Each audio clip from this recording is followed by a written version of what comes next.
नमस्कार,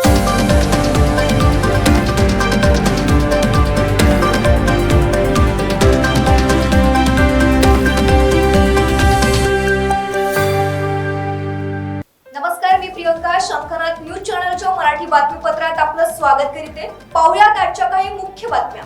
महिला, गरीब, शेतकरी आणि युवक हे चार महत्त्वाचे घटक डोळ्यापुढे ठेवून केंद्रीय अर्थसंकल्प सादर करण्यात आला असून 10व्या क्रमांकावरून 5व्या क्रमांकावर आलेली आपली अर्थव्यवस्था येत्या 3 ते 5 वर्षात 3ऱ्या क्रमांकाची होईल असा विश्वास, असा संकल्प यात आहे.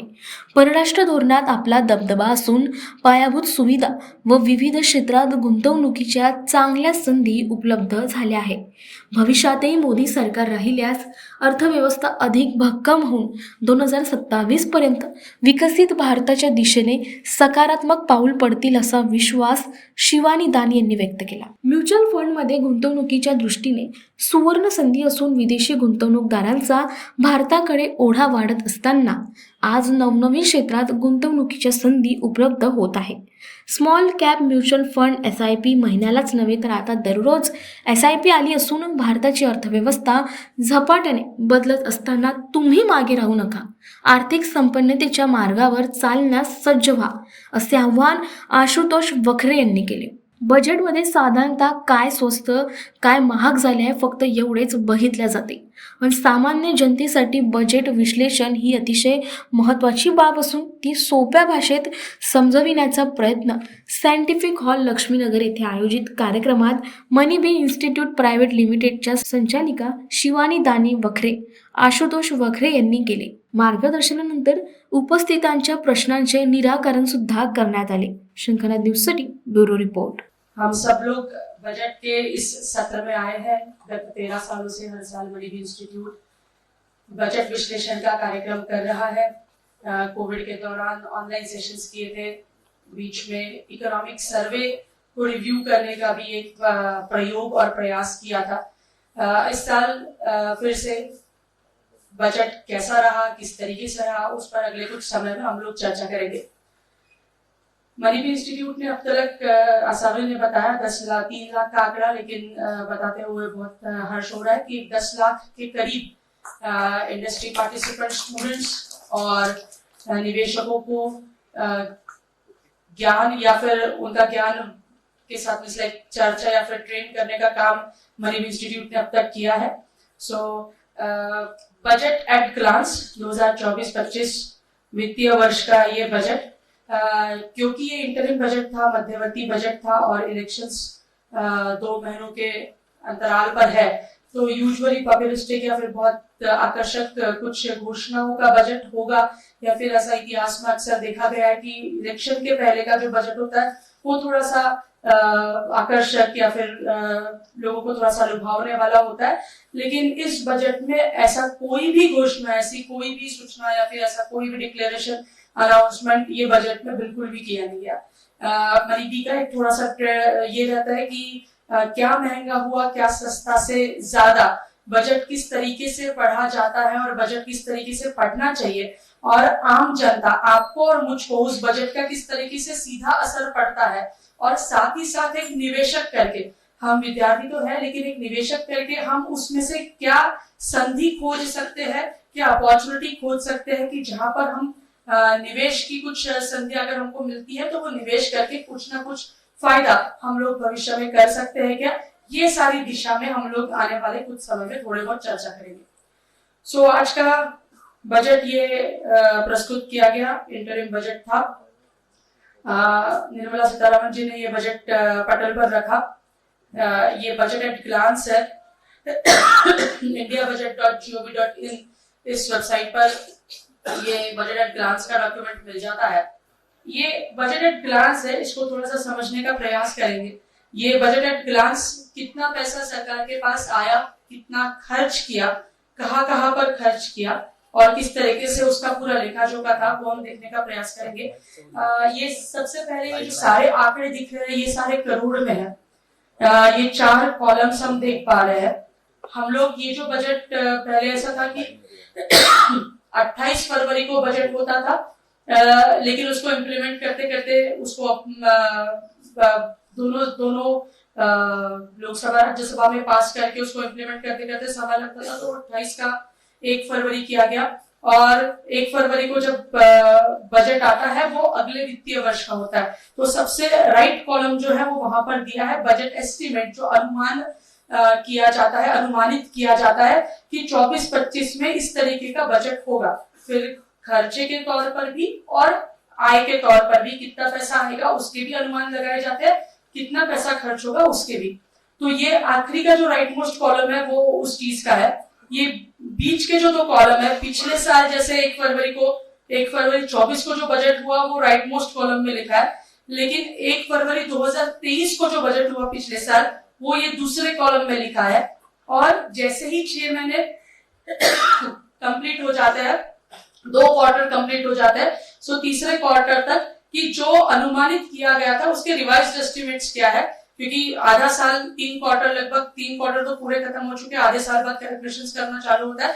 सो रिवाइज्ड एस्टिमेट्स कि पिछले साल जो अनुमान किया था वो कितने हद तक हम अचीव कर पाए, ये तीसरा कॉलम है। और उसके पहले का ये जो पहला कॉलम है, लेफ्ट मोस्ट कॉलम, ये उसके पहले का वित्तीय वर्ष 2022-23 के एक्चुअल आंकड़े हैं कि क्या अनुमानित किया था, क्या रिवाइज हुआ वो पिछले साल बताया होगा, और एक्चुअल में क्या हुआ वो यहाँ पर दिया गया है। सो ऐसे ये 4 कॉलम्स है, ये पूरे आंकड़े करोड़ में दिए गए हैं। अब हम लोग स्टेप बाय स्टेप देखेंगे कि गवर्नमेंट को कितना पैसा आया, गवर्नमेंट ने कहा किस तरीके से फिर बाद में खर्च किया, एंड उसके बाद हम लोग फिर धीरे धीरे आगे चलेंगे। राष्ट्रवादी काँग्रेस पार्टीच्या अजित पवार गटाच्या वतीने आज गांधी गेट जाऊन बँड वाजवून पदयात्रा व स्वच्छता अभियान राबवत आंदोलन करण्यात आले। राष्ट्रवादीचे शहर अध्यक्ष प्रदेश प्रवक्ते प्रशांत पवार यांच्या नेतृत्वाखाली आंदोलन करण्यात आले।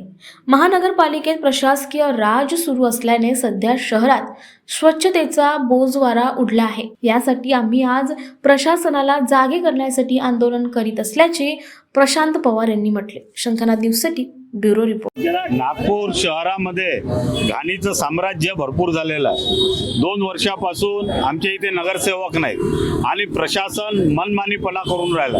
ज्या कंपनीला यांनी कामं दिल्या ती कंपनी काम न करता नुसता पैसा लाटण्याचं काम करत आहे आणि या कचऱ्यामुळे रोगराई वाढून राहिली आहे। आणि मोदीजींनी मंत्र दिलेला आहे का साफसफाई स्वच्छ भारत, आणि त्या स्वच्छ भारत या मोहिमेच्या आज आम्ही मध्य नागपूर गांधी गेट जाऊन माननीय आमचे गौस मोमीन उपाध्यक्ष यांच्या आणि अध्यक्ष रवी परादे यांच्या नेतृत्वात आम्ही हे काम आता सुरू केलेलं आहे। आम्ही आता कॉर्पोरेशनच्या सहाय्यक आयुक्ताला घेराव करणार आहे आणि त्यांना सुद्धा झाडू देणार आहे का तुम्ही झाडू मारा।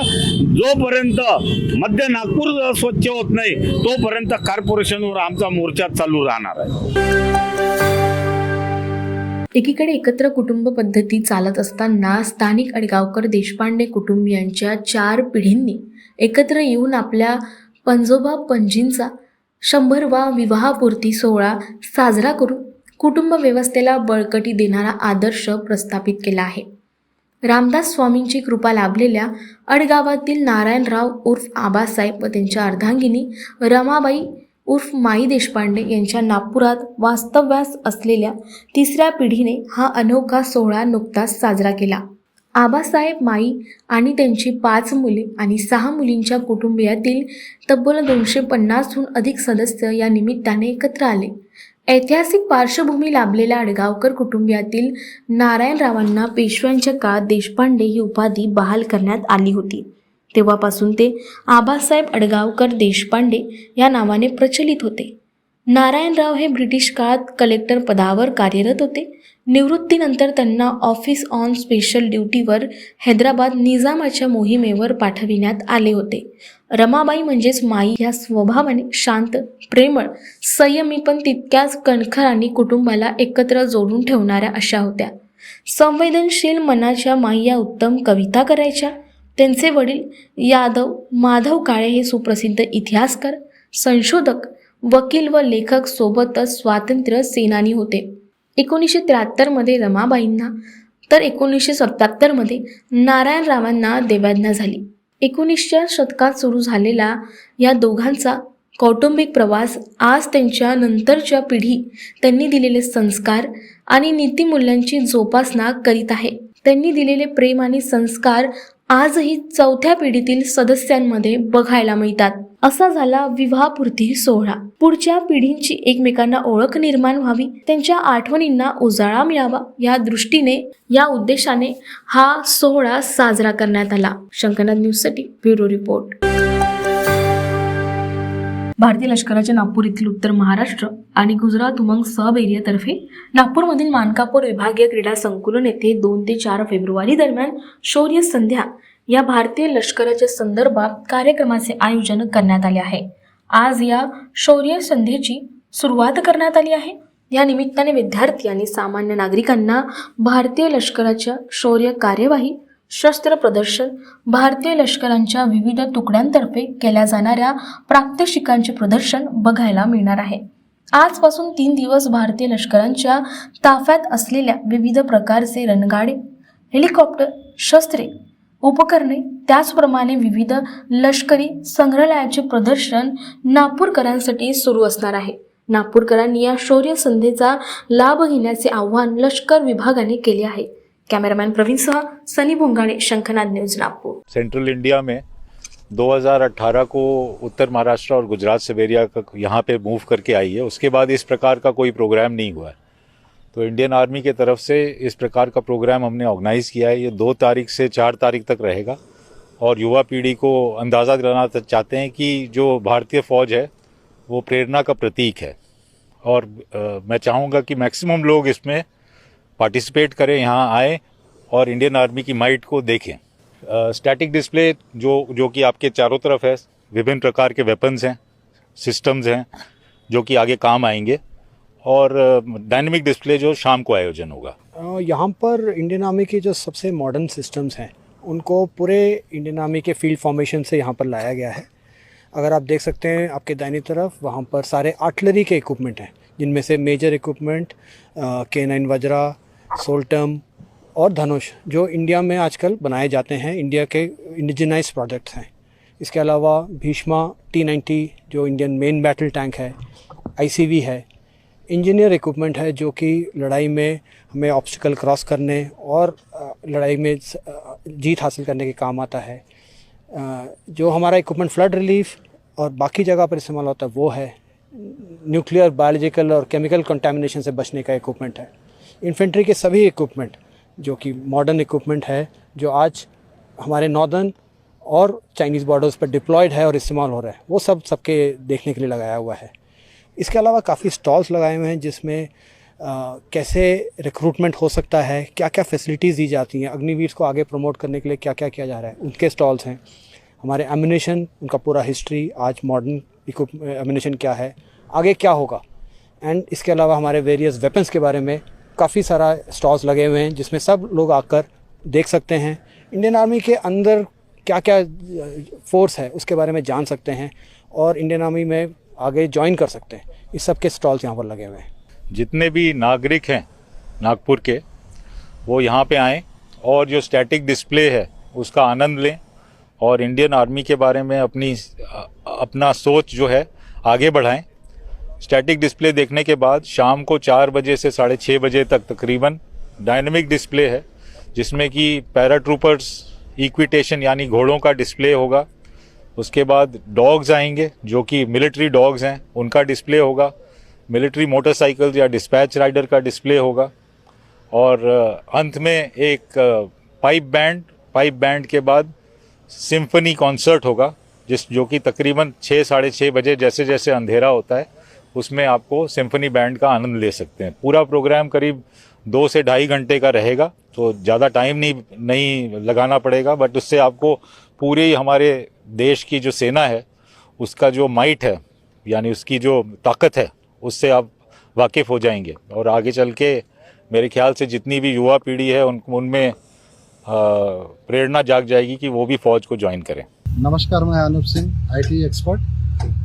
सबसे पहली बात तो नागपुर के लिए बहुत बड़ी गर्व की बात है कि 70 साल के इतिहास में नागपुर में इतना बड़ा हमारे बीच में इंडियन आर्मी का इवेंट होने जा रहा है. जैसे मेजर जनरल मनोज पांडे भी आ रहे हैं और नागपुर के नितिन जी और देवेंद्र जी भी इस कार्यक्रम में रहेंगे. आशीष विद्यार्थी जी पुलगांव की टीम ऑर्डिनेसपुर ने यहाँ का काफ़ी अच्छा अरेंजमेंट करा है।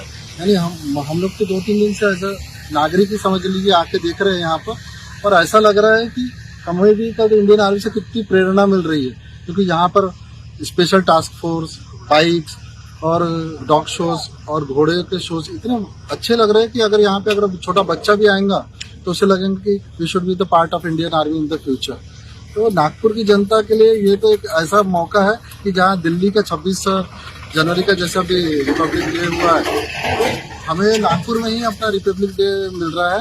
तो मैं गुजारिश करूँगा नागपुर की सभी नागपुरियंस, वी आर प्राउड ऑफ संतरा नगरी, हमें आना चाहिए और ऐसा जो इवेंट हो रहा है इसे कभी नहीं भूलना चाहिए।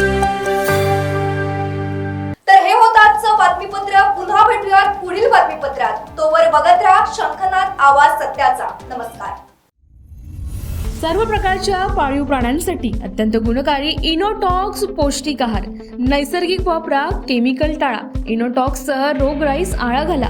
पशुखाद्य टेक्नॉलॉजिकल ऑडिटिव्ह उत्पादनासाठी महाराष्ट्रातील सर्व जिल्हे व तालुक्यात डीलर्स नेमणे आहे. अधिक माहितीसाठी संपर्क करा 8446625542 738775157.